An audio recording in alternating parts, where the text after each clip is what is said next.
happening?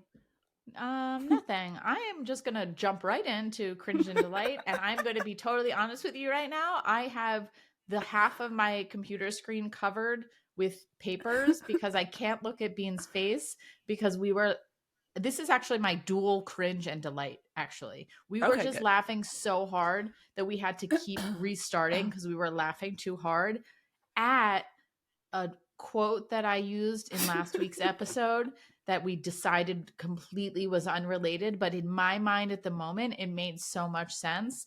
But I sounded like a complete moron during the episode, and it really brought us both to tears discussing it again. So You much so didn't that I sound had like to a cover moron. your face. All right, You I'm going to sounded like uncover a your face. surfer dude. Well, You sounded like a I- surfer dude that really appreciated the waves. Ride the waves, man. Anyway, we were laughing so hard we were crying. We couldn't even get this episode off because I couldn't even look at your face without dying of laughter. Yes, I know. Well, we got it together. Bean, how do you like my shirt? I'm still in my Cowboy Carter phase. I'm still in my I Cowboy see. Carter Yeah, era. why not? I'm not Right? mad about it at all. Yeah, I Oh, love it for you. I Wow. still am listening to that album over and over again. I can't Oh, stop it. the bee doesn't quit. She just is a She nonstop. She's a nonstop source of divinity, if you ask You me. know my favorite song is on that album right now? What? Bodyguard. I don't know it. It's like sounds like it sounds like Fleetwood Mac could have recorded it with her. Oh, you Stop had it. me at Fleetwood Mac. Do you want me to share So a good. quote? No, thank you. Well, you are banned from sharing quotes evermore. Agreed. Never again. But please share your cringe and delight. I probably stole your delight. Well, which was my laughing till we cried. Oh my God. I literally couldn't function. I was laughing so hard. My delight is that TJ and I are headed to Bali next week. Ayo! Heyo! I don't even know. I'm so excited. I've never been. We're going for a retreat that I'm teaching at. Bravo. And I know, I'm just so 10 days, which is so luxurious for us to go away. Yeah. Little anxious about not seeing the kids for 10 days. But I think I'll get through it. I feel like you're going to be so zenned out that it's going to be okay. I hope so. And then the second part of my delight is that in order for that to happen, my mama shows up today. Mimi. I know. Mimi's going to come stay with the kids and I get to give her hugs and love before we go. So yeah, I'm really excited. I will share a report on Bali when I'm back. I can't wait. Keep me posted. I know. There's so much to think about. Like we keep getting emails from the organizers talking about don't check a bag. Oh my God. Do you understand? Me, I can't check a bag. Me. The clothes horse, hair, makeup junkie. What do you mean don't that check I am. a bag? Just bring your Because carry-on? apparently the baggage claim takes 2 hours. And then traffic gets all crazy. And so if you want to avoid all of that nonsense. So I am attempting to pack 2 carry-ons. That's what I'm doing. I would risk for a 10-day trip. I would probably have to risk the 2 hours and the traffic to make it through with a big bag. Well, you're about to be amazed because I am almost done packing and I have fit everything into 2 carry-ons. Are you allowed to? I don't even know myself. Yeah, you're allowed to. Yeah. Honestly, I was impressed when you came to Nashville with a carry-on. Oh, right. And that was like 3 days. And I was like, how'd you do it? What's your secret? Right? Yeah. Well, now I'm going to do it for 10. I don't. The thing is, Bali is so hot that the clothes are a lot thinner, which is helpful. Yeah. And I'm just doing travel size everything. I don't even know what that was. And yeah, I don't know. So there's that. There's just a lot of warnings about, let's see, traffic. What was the other one? Oh, mosquitoes. Mosquitoes are apparently out of control, insane. Oh no. What do you do? Just bring spray? Bring a lot of spray. It's in the middle of the jungle, so that makes sense. We're in their home. You have 2 carry-ons. How much spray could you fit? I'm going to bring travel size mosquito repellents. Not enough, Dad. And yeah. Oh, and then also my hair is going to be a hot mess. I've been told repeatedly. So just put it back the whole time and that helps you with hair products to not bring. I hate my hair back. The humidity level yesterday when I looked at the forecast is 95%. Woof. Can you believe that? It's like seen the episode of Friends when they're in, I think they're in like mosquitoes and Monica's hair. And Monica's hair. It's like that. And she's doing that ping pong tournament Exactly. with her hair all. Exactly. Yeah, that's Yeah. going to be me. I'll send you Yeah. some photos. Can't wait.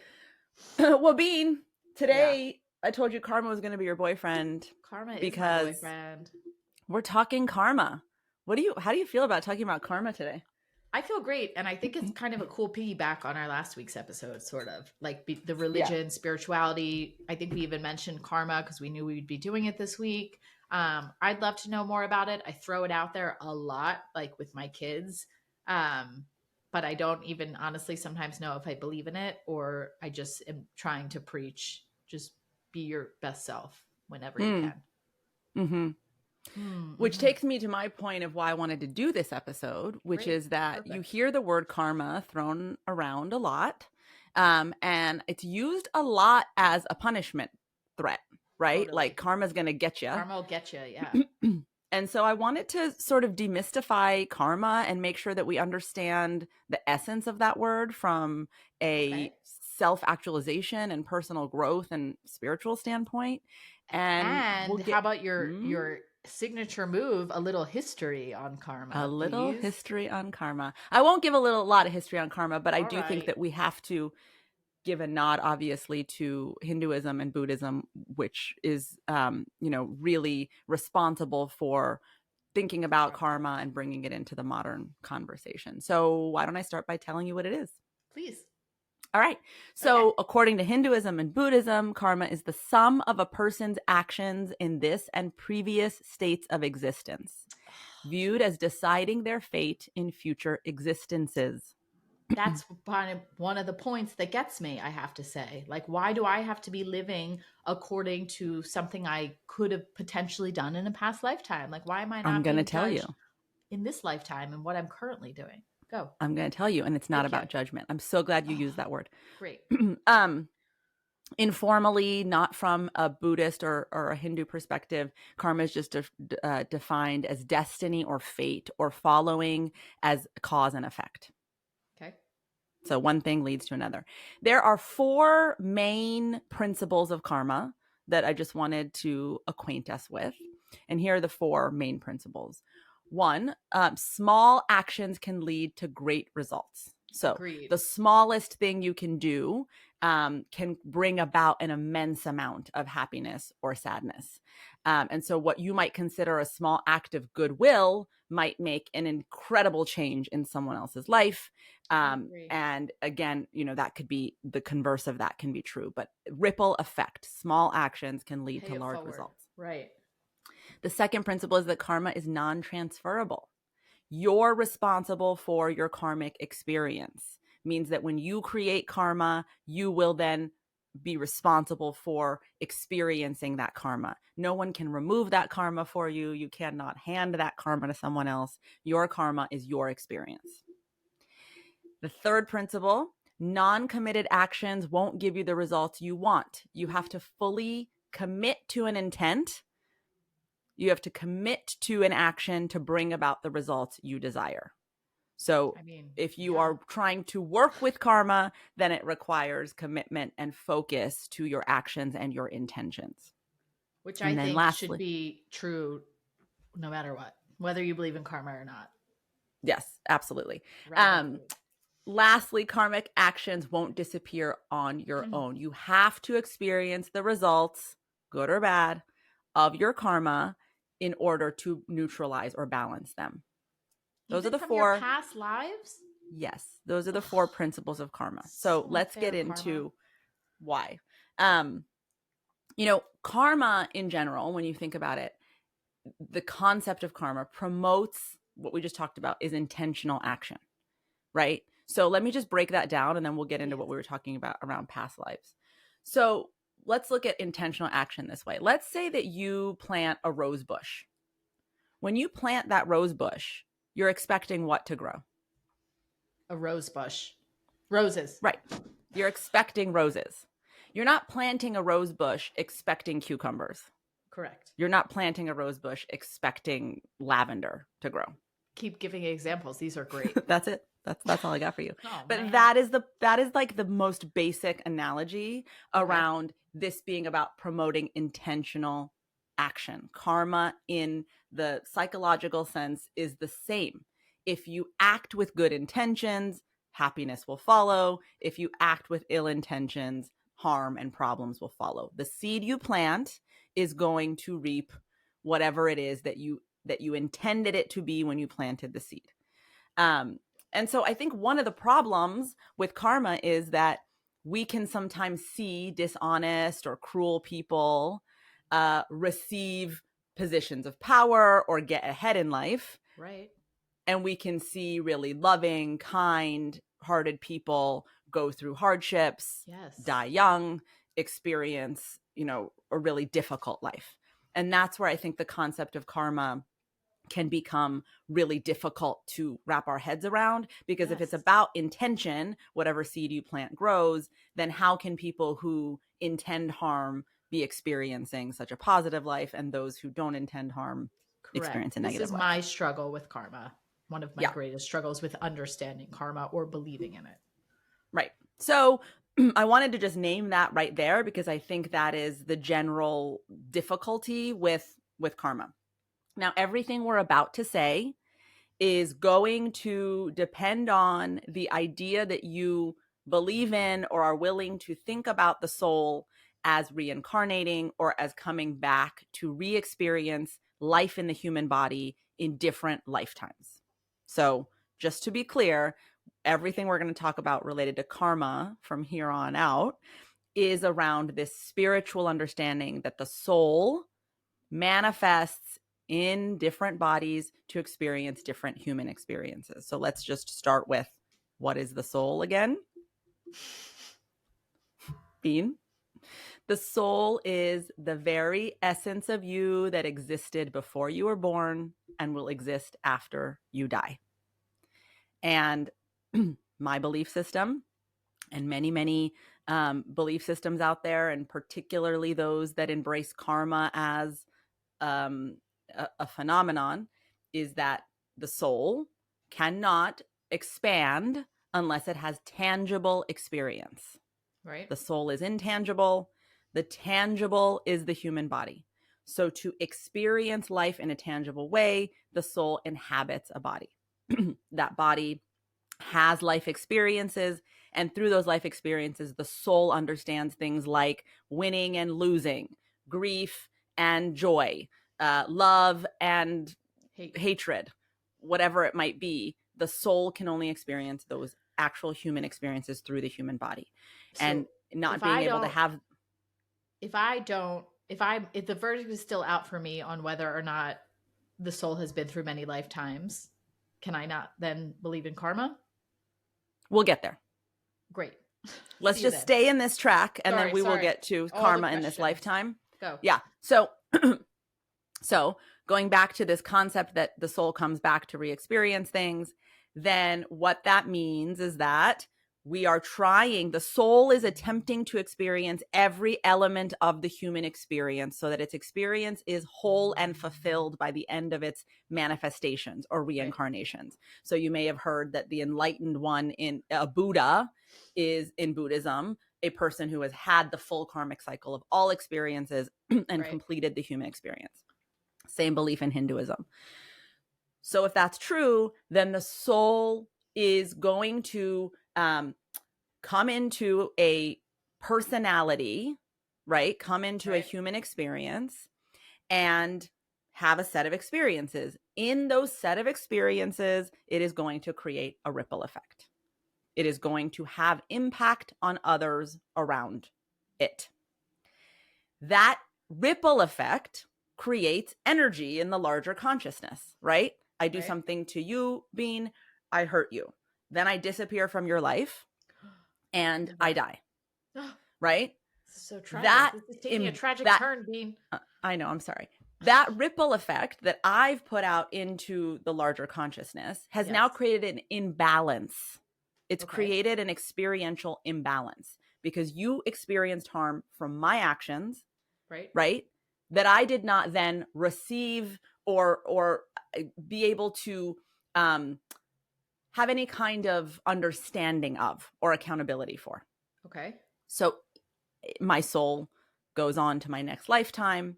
Right. then that harm that I created to you, let's say I abandoned you, right, Oh, is an experience my soul needs to have, abandonment, in its to next balance lifetime. the energy in the greater consciousness, But that's which is so beyond one. unfair. Don't you feel? I Well, understand it's part of the journey and there's beauty in all of it, but that feels really unfair and is feels like the explanation as to why bad things can happen to good people. right. What feels unfair? What feels unfair is that you're essentially, I mean, your body only knows this lifetime, right? And then your body is then experiencing all of these emotions and pains and feelings from something unrelated to this body's experience. And Yeah, that's feels like I'm taking on somebody else, even though from that perspective, it's the same soul. I don't have that knowledge. I can't right. clearly remember a past lifetime. So it just feels like it's me. And why would something so terrible be happening to me if I'm putting out good vibes? Yeah, which is part of the experience your soul needs to have. I That get it. feeling of injustice, because that feeling of injustice was created by that soul in a previous experience. So I knowing get that it. feeling of why me, what the hell, um, is part of your soul balancing the energy, because it's Right. now fully inhabiting the experience of why me, this is unfair. I get it. But that in itself feels unfair to me. It feels Mm-hmm. like being punished for some other being's sins. Mm-hmm. And that is absolutely a understandable feeling, and um only can feel binding if you look at your life as it being limited to this one Right. speck of Right. dust on this planet in this moment in time. Right. But if you look at your life as something that is about your soul's journey across time to expand and grow, then you see it as one experience among many that is leading to growth. You're laughing. I was Oh I was no. instantly drawn back to my last week's quote about the Give us, waves give will it. come, which could be karma from another lifetime, but you have to There you learn how to go. surf it. It doesn't matter what it is.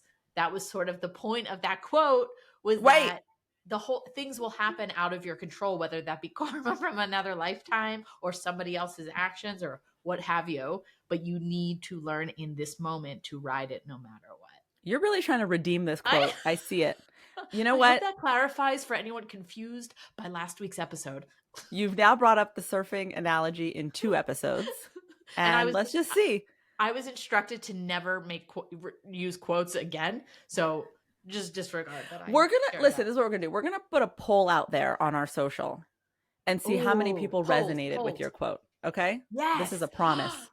Please do it. Can we do it on your channel because there's way more followers? Speaking of, go follow us on Insta at Signal with Mory and Melissa. Yes, we'll put it Um, on my channel. We'll put it on your channel, because we need to know. We need to know from the I people want the if they facts, like your Jax. surfing analogy quotes. Thank you. I'll share some other quotes one day that I have that I feel are very meaningful. Anyway, Okay, I thank also you. would like to share that I say all this stuff Promise. about karma. Yeah, of course. From a person who I feel has mostly only had good karma most of my life. Oh, really? Mhm. Excuse? Sorry. Tell us I more don't know about what that that. means about my soul's journey. Um, I don't know. I just feel like truly, for the most part, try to come from a place of love and kindness as often as I can. I think people around me who matter to me believe that and see that in me. And I try to truly operate like that as much as I can. And I feel like I mostly, at thus far, have been blessed in a lot of ways. I don't know Mm-hmm. if it's karma or luck or whatever you want to call it. I'm trying to tease it apart right now with this conversation. Mm. So you're saying that your lifetime has felt supported and loved in a way that makes you feel like, oh, okay, I'm experiencing the good karma of past actions. Yes. I don't know if it's Mm-hmm. past actions from a past life, but I feel, at least at this point in my life, that I really try to come from a place of good, and that Mm-hmm. that type of energy is either returned to me or I'm only allowing that type of energy to come back to me in certain ways. Mm. Could be Yeah. either. One author I would recommend if you're interested in just learning more I about am. karma in a more spiritual way is Gary Zukov. He wrote Seed of the Soul. It's an international bestseller times 100. Gary Zukov talks about karma in his book Seed of the Soul as almost the second tenet of understanding the soul. So it's that important in his work. And he talks about a lot of what I laid out. Right. He talks about when I say, your soul comes back, he talks about that your soul takes on different personalities. So each human experience is a personality. It's a reflection of one aspect of that prism. And so each personality comes back with different aspects, different elements to experience different sides of the prism. So if you think of us as like a, multifaceted 20-sided diamond, right? The soul comes back as one aspect of one facet with a certain set of personalities to experience life. It creates karma. That karma then creates another aspect, and so on and so on and so on, so that you're experiencing the wholeness, the fullness of it all. Anyway, I highly recommend Seed of the Soul, or just checking out Gary Zukov. He's also been on Oprah's Super Soul podcast, but he does, I think, a pretty good job of explaining the same concept of the personalities coming back, creating ripple effects and then experiencing the effect of those ripple effects in the next personality to balance the energy. Let's get him on this podcast is what I'm thinking. Wouldn't that be wonderful? Gary Zukov, reach out. Call us. Call me. It's Gary. Okay, fine. I'll give it to you, right? So then can you say karma is neutral? Would you say karma is a neutral thing? Karma is neutral. Yes. Okay. Yes. And that's a very, I'm glad you brought that up. Yeah. Thanks. Yeah. Because I think that the way that it's discussed, like I said, in our culture right now is that karma is, you better watch out for it or it's a punishment. Right. And I can see why, because again, it is this idea of a ripple effect. So if you're going to create harm, it's going to ripple back to you. Harm is going to ripple back to you. So yes, that can be seen as, be careful. Especially but karma, if it was from another lifetime and it's coming back to you in this lifetime, that really feels like a punishment to me. Yeah, totally. But karma is neutral if you believe that it is the vehicle that allows your soul to expand and have more and more experiences to balance the energies, balance good and negative energies. It is just the vehicle that is balancing all of the good and the bad in the world and all of those experiences. Okay. But you're right. It can absolutely feel like a punishment when you're living a life that feels harmful, painful, where there's suffering in your life. It does feel unfair. It does feel punishing. But again, it helps me to see that as one part of a larger journey for my soul. So I'll be really honest. I have a very difficult co-parenting relationship with someone who can be really, really harmful in their communication with me and hurtful in their communication with me. And when I am in the lowest part of my consciousness and in the most contracted, triggered, fearful part of my consciousness, there is that part of me that feels like, this is so unfair. I've been such a kind, loving mother and even ex-wife. Yes. This kind of treatment, like, what did I do to deserve it? From? Right. Yeah. When I think about it through the lens of karma as a neutral, balancing energy in my soul, then what I understand is, okay, I am experiencing the other side of this form of, vitriol and harm because I have created that experience in another at some point, which allows me to experience my ex with non-judgment. It allows me to experience him as, you are in a personality that is projecting an experience back to me that I have also done, which does not make me any better than you. Now, does that mean I sit and take it? No. Does that mean that there's boundaries? Obviously, yes, we're divorced. But it just means that I don't have to project so much hatred and judgment onto him or feel myself in a place of victimhood. I'm able to see it from a larger picture of, okay, I'm having an experience that is being done that I may have done to someone at some point as well. And it's a balancing experience. That's probably my favorite thing you've said. And even if, again, not playing devil's advocate so hard, but even if it's not true, that's a beautiful way to go through life, and use use that concept as a gift for growth, no matter what, Right. whether or not you believe in past life or not. Just to say, this is a human. I'm learning from this in Yes, some way. I'm growing. I'm learning. I will grow. It may be painful, but I will grow from this pain in some way. absolutely. Which really makes me believe that karma is a gift. And it allows you, which is one of the things I try to practice, but is very challenging as a human, is to allow you to not have judgment, right? Right. To Exactly. understand him from that perspective and understand, like, okay, this is something my I need to grow properly. It takes away, like you said, your judgment of him and saying, I'm better than you, you're worse than me. It puts us Right. all at an even keel. We're just understanding everyone's actions and reactions differently. And not only grow properly as a soul, but let's get to your question about in this lifetime. In Right. this lifetime, how is he allowing me to grow? In Yes. this lifetime, this Great relationship with example. this man has taught me so much about advocating for my own value, has taught me so much about boundaries. As Yes. someone who is so love oriented, I have always wanted to love first, ask questions later. Right. And this person single handedly has allowed me to bring about this stronger aspect of myself who loves herself enough to say, no, it's Right. not acceptable. What an incredible gift he's given me to be able to Right. um, express that aspect of myself, who can protect herself, who loves herself enough to say, yes, I am a loving being that wants to put love in the world, but that also means I have to ensure that I am receiving love and that I love myself enough to not allow harm to come into my system. Right. Those boundaries, those were hard learned lessons that came from this human being.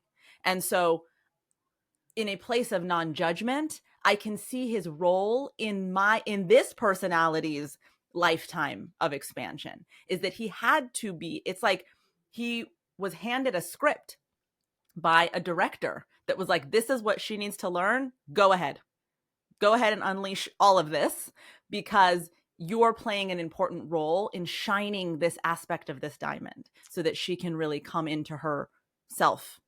If you use it properly, I'm sure a lot of people take those moments in their lives and allow it to beat them down and feel Absolutely. in, horrible about themselves. But you took it. That's what I'm saying, that I find this concept to be a great way to ensure personal growth, right? If you are Absolutely. able to apply it in other situations. I'm curious what your explanation is of, if we're going with the theory that everything we do is about our soul's journey through other times. What is the value to him, to your Mm. ex partner, to behave in this way? What was the journey of his soul leading up to now to then cause this behavior? Mm. I don't know, Hmm. because his soul's journey is not something that I've spent a lot of time on, Right. right? That's for I'm him to curious figure then, out. I guess. Yeah, that's for him to figure out. I don't know what it might be. I don't know that it is his turn to be on the other end of creating harm because he experienced harm like this. Maybe. Um, I don't know, and it's none of my business. 100%. I was just curious to further cement this concept of Yeah, karma. That was all. yeah.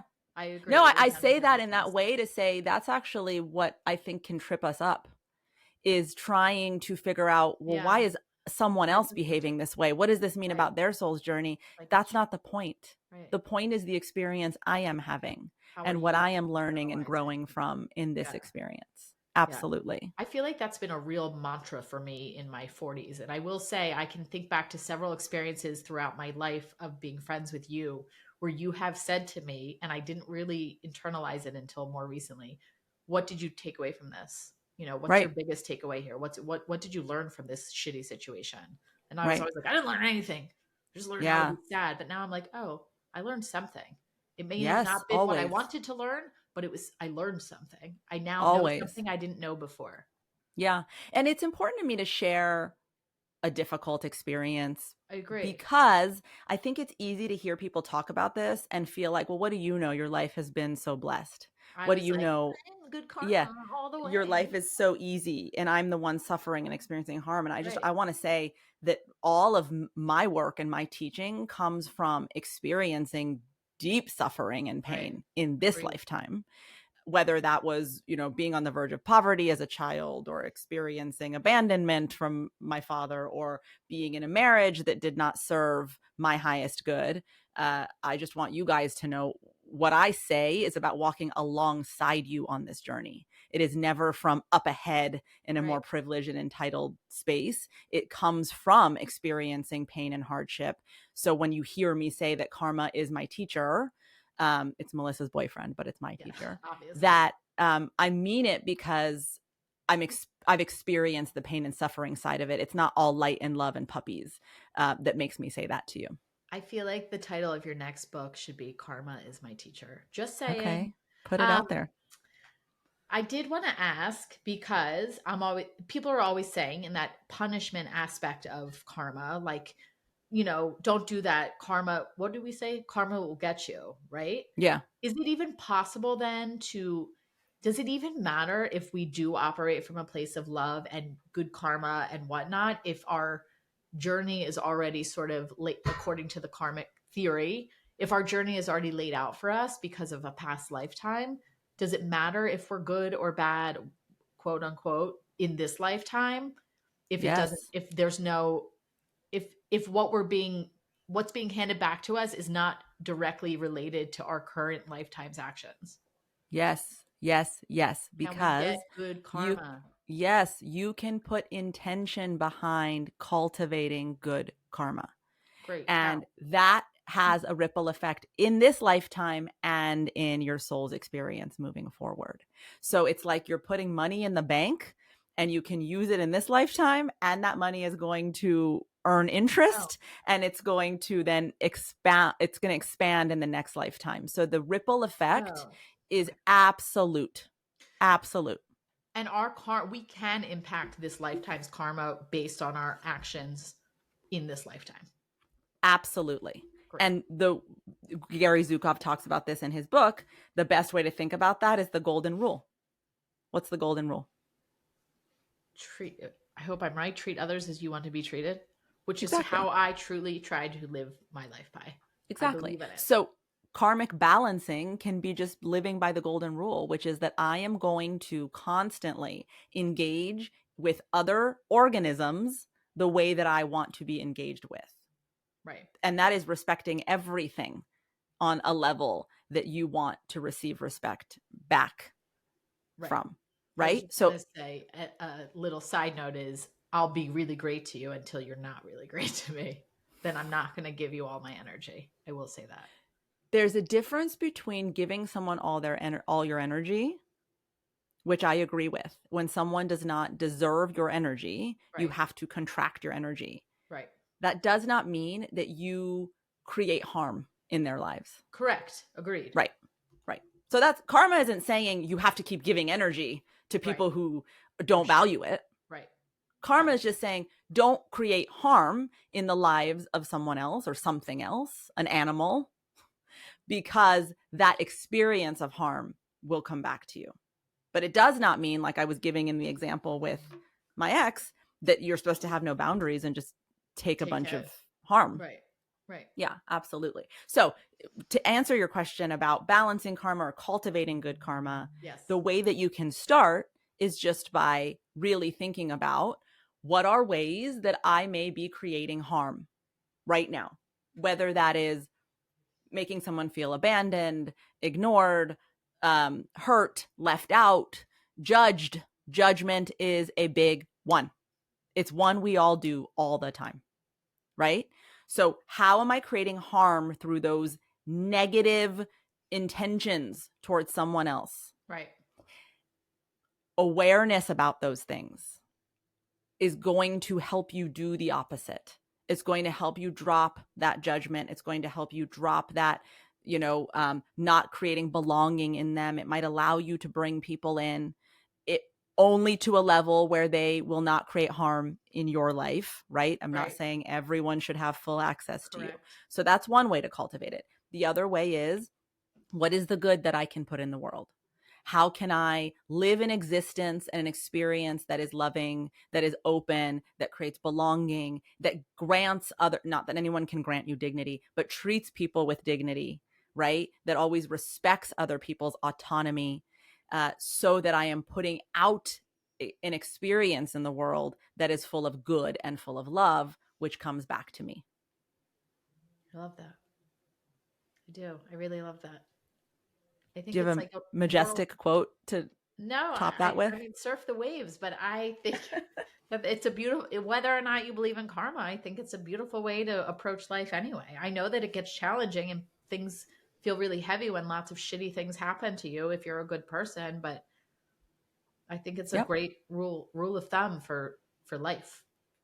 And so to answer the question you asked earlier, which is, yeah, you're talking about all of these lifetimes. What about this lifetime? Yeah. Even in this lifetime, if you feel that you're experiencing suffering and pain and you buy that it has something to do with a past life experience, okay, what can I do with that now? What am I learning from it? How am I growing from it? Who am I becoming because of it? How am I becoming more myself, more aligned to my truth, more aligned to my power and my dignity and my connection to something larger? How is this experience allowing that to happen? Is one way you can work with it in this lifetime. And two, how am I going to behave and act in a way that creates a positive ripple effect moving out and moving forward that will ultimately come back to me because of the law of karma? And if you believe in the lifetimes, it will ultimately come back to you in your next lifetime. You are like Tenfold. paving the way, right? You're like paving Yeah. the way to have a more peaceful next lifetime. Right. Right. All right, Bean.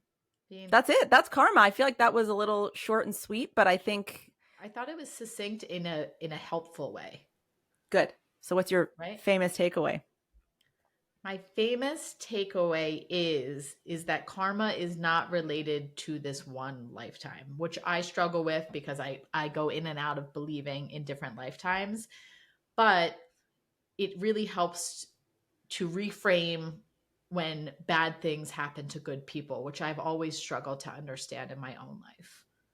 Like, Mm-hmm. why them? Why now? Or even Mm-hmm. sometimes, why me? Why this Mm-hmm. moment? Why does this have to happen in my life? Mm-hmm. Yeah. Beautiful. All right, Bean. Thank you again for a great conversation. Guys, if you valued this conversation, learned anything, please, please, please share it with your friends and family. That helps us a lot. That's the best way you can support us. Another way you can support us is to leave us a review anywhere that you're listening to this podcast and rate it as well. And as always, we will be back next week with another topic. Bean, love ya. Love you. Bye. Bye.